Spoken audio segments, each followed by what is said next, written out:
Hey, welcome back to the channel, and today we're going to be diving into how to employ the beginner's mind. So why is this so important? We explored last week how the beginner's mind is the key to go from transferring information to transforming students. And in today's video, I'm going to show you exactly how to do that. I'm Andrew Barry, welcome back to my channel, and remember to like and subscribe so you get these videos as they come out every week. Let's dive in.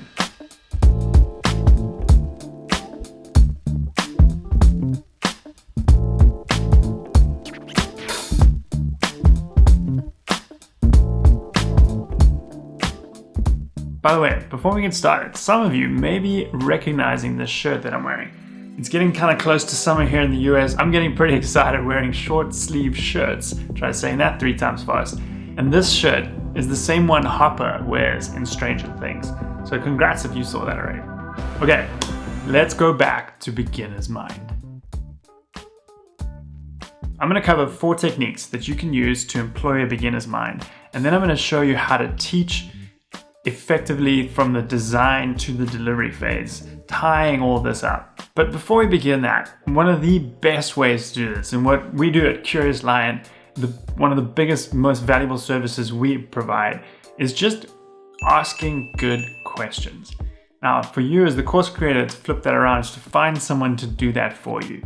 And preferably have that someone be a complete beginner, because that's perfect. And what you do is you just sit across from them and you teach them what you have to know and let them fill in the gaps. Ask, that doesn't make sense. That seems like a jump. I don't understand how you went from here to there. That back and forth is Socratic questioning, and it's going to get you to think and to fill in the gaps. So I always recommend that as a number one way to do this. But if you don't have that option, let's look at 4 other ways that you can do this by yourself. The first is yes, no, maybe. And it's just really a technique to question the assumptions that you make implicitly. So back when my wife and I were looking to move into this apartment, we explored a whole lot of apartments in a part of Queens in New York City. And we had a certain budget in mind when we went to look at these buildings. And they're nice luxury buildings, and our budget was modest. And we saw a lot of places that we thought we just couldn't really afford.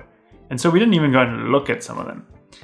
And as we went back multiple weekend after weekend, we started to just realize that that was the type of inventory that was here. And that's actually what we wanted to live in. We came from a building that didn't have things like a doorman and an elevator even. And so we really wanted those things. And after multiple trips over multiple weekends, we sat down and we looked at what the prices were, and we looked at our budget again, and we actually found that we could make it work. It was our own rationalization that said this was all we could afford based on what we were currently paying. But when we actually really looked at it and looked at what our priorities were, we realized this was the most important thing for us right then and then. And we went ahead and we did it. And it was the best decision we ever made. So sometimes, if you feel like the answer is yes, think about what it might look like if it was no or maybe. Exploring these alternatives can help you come up with some of the gaps in your understanding.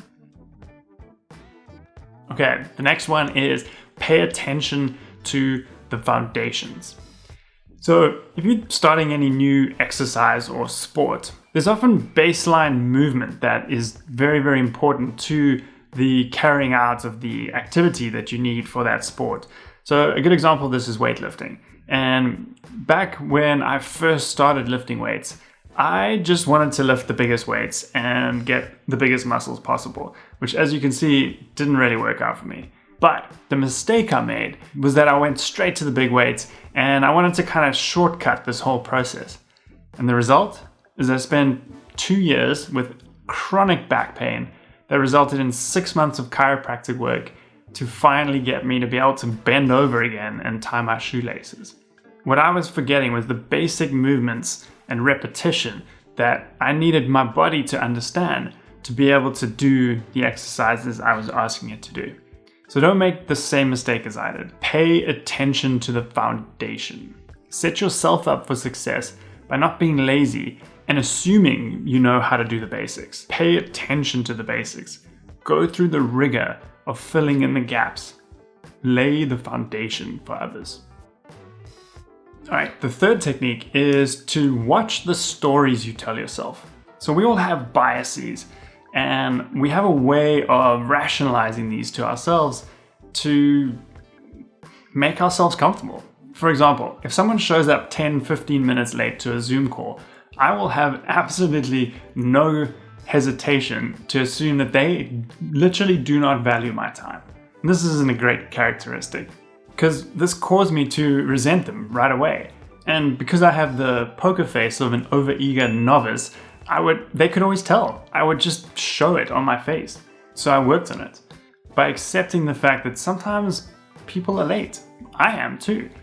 By accepting that fact, I was able to get over the fact that this person that was joining the meeting late could actually still provide some kind of value, entertainment, energy, friendship, and I'd go into those meetings with a much more open mindset.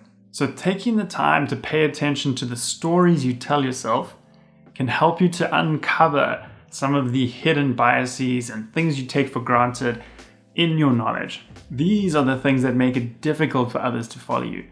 And as a teacher, you have to uncover them. The fourth and final one is first principles. And it's this concept that so many different people have talked about, but I found this quote by John Reed to be the perfect way to describe the importance of first principles. When you first study a field, he said, it seems like you have to memorize a zillion things. You don't. What you need is to identify the 3 to 12 core principles that govern the field. All that you had to memorize are simply various combinations of the core principles. Everything comes down to core principles, and you can get there by asking why. They say 5 times, but really as many times as you need to get the answer to that question as a deeper and deeper core understanding of what it is you're teaching. That becomes your foundation to then build up from when designing your curriculum. So, if I had to summarize 4 things for you when designing effective teaching, they would be as follows. Clarify the prior knowledge of your students. Concepts and principles, not facts and formulas. Ask multiple whys to get to the first principles of what you're teaching, and ruthlessly weed out anything unnecessary to those core principles. Once you have all of that, you then start with the why. Begin at the end. What is the outcome that you're getting to? Your students need to know this. They need to know why they should pay attention, why they should trust you, why they should listen to you. And by knowing what that outcome is, it's much easier to go on that journey with you. If you have to rely on leaderboards and badges to get people to go on that journey with you, at best, you haven't clarified your why. And at worst, you probably don't have one. Then, as Professor Feynman said, first figure out why you want the students to learn the subject and what you want them to know. And the method will result more or less by common sense.